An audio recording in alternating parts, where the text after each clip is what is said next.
our world right now, that in a year that was perhaps more focused on issues of race, ethnicity, racial equity, and in the justice system, that in this year in particular is one where rather than having disparities narrow in the justice system, it was one where they got worse for young people.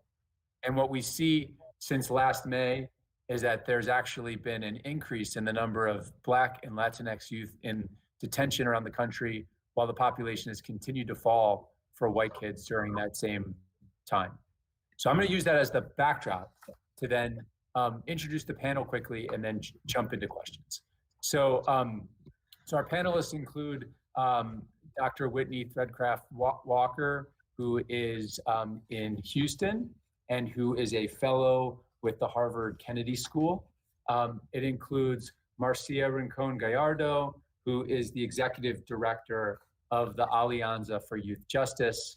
It includes Frankie Guzman, who is the director of the Youth Justice Initiative at the National Center for Youth Law. And just in time, it includes Massachusetts State Senator Sonia Chang Diaz. And we're going to hear from all of them. So I'm going to jump in. I'm going to try to direct questions to individual people on the panel because I want us to get to the discussion. But I also want anyone to jump in when they have something brilliant to add. And we can just keep this kind of informal in that way. So I'm actually going to start with Whitney. I'm going to ask you sort of the first question, which is just to say, we know that Latinos are a youthful and growing population around the country. So what does this mean for their interaction with the legal system? That's an amazing question. And I just want to apologize in advance for the internet issues. But to answer your question, without taking immediate and continued action, Latinos will likely continue to fly under the radar of current reform efforts. Historically, these efforts have been focused on disparities that are identified in racial data. And because Latinos are so often lumped into the white population, this inflates the estimation of justice experience of white non-Latinos with the system, and both undercounts the experiences of both white and non-white passing Latinos. We need the collection of both racial and ethnicity data so that we can articulate the needs of the Latinx community.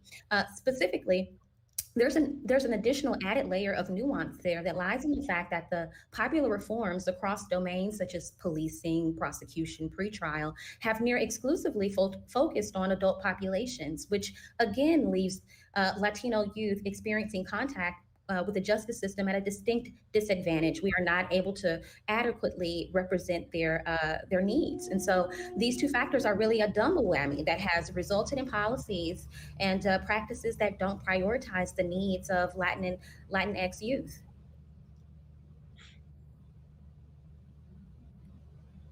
Thank you. Marcia, I'm wondering if you want to chime in on this as well. Sure. So thank you all, and thank you, Nate, for moderating. I wanted to jump in by saying that Latinos are the youngest major racial ethnic group in the U.S., and that of the youth population 18 and younger, we are 26% of the total